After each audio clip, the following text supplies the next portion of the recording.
ama wax akhriska waa micyaarka ama waxa lagu qiimeeyo ummadda horumarkeeda.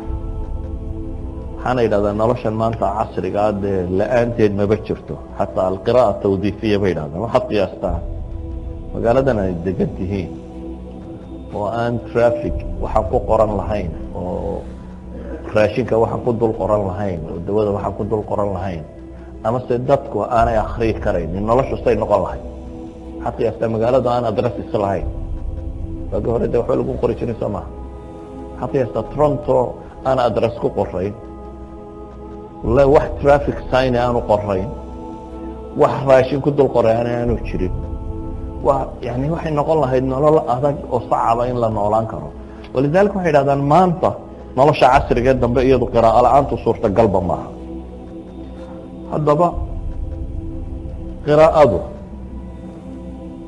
waxaa ka asala inay tahay cimrigii oo aad ziyaadinayso. ilaahayna subxaana wa tacaala wuxuu qur-aanka inoogu tilmaamayaa cimriga iyo qiimaha uu leeyahay.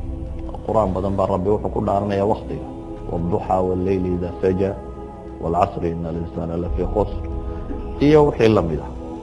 amaba uu nabigu leeyahy calayhi الsalaatu wasalaam, qofka maalinta qiyaame ka zuuli maayaan gomadiisu dhulka, oo yani waa la haynayaa ilaa iyo 4 shay la weydiiyo. 4ta shay 2 shay baa cumriga ku saabsiisan. taa macnaheedu waxa weeyaan waxyaabaha ugu fiican qofku uu cumrigiisa ku xisaab ku isticmaali karaa waa masalaة اlqiraa'a.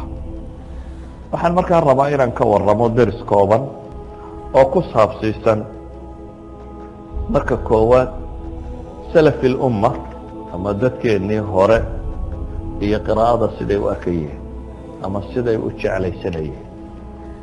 intaanan kelmaddaasi markaa soo gudbin waxaan tilmaamayaa dhowr shay.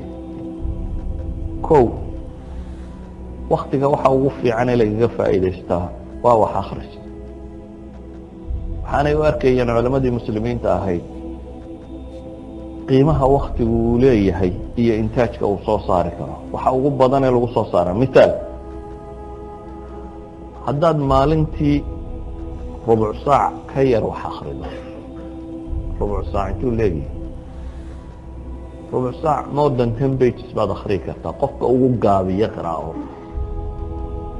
qofka ugu gaabiya caadiga ahi maalintii haddaad 10 page akhrido, sanadkii misaad akhriyaysa? sanadku 365 maalmood soo ma ahayn. waxaad akhriyaysaa 3650. that means akbar mawsuuca ayaad sanad ku dhamayn karaysaa. ugu yaraan buugga caadiga iyo normalka ahi waa 300 ilaa 300 iyo waxoogaa bage, 360 bage meelahaasi, ama 400 bage markaad tidhaahdo. haddaad maalintii 10 daqiiqo wax akrinayso, macnaheedu waxa weeyaan sanadkii ugu yaraan 10 buug oo noocaasi ama dhowr iyo 10 buug oo noocaasi aad dhamaynaysa. yani mawsuuca في علم الحديث أما موسوعة في تفسيره أما موسوعة في علم كلام أيضا ضمين كرتا بمجرد أن أدو قرشيسين أدو أخردا محي 7 بيج أما 8 دقيقة دون أدو أخردا مالنتي.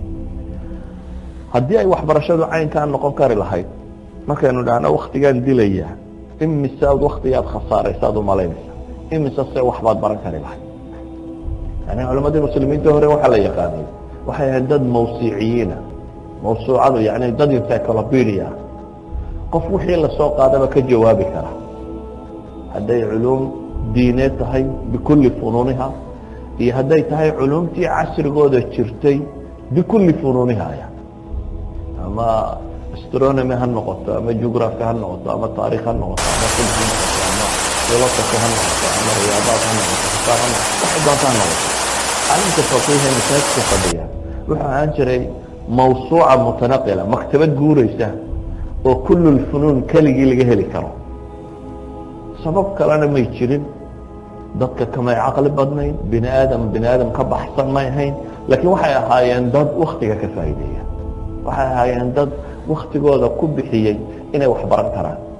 maanta waxay idhahdaan averageka dadka caadiga ahi bay idhahdaan ugu yaraan 3 saacadood bu TV daawadaa bay idhahdaan.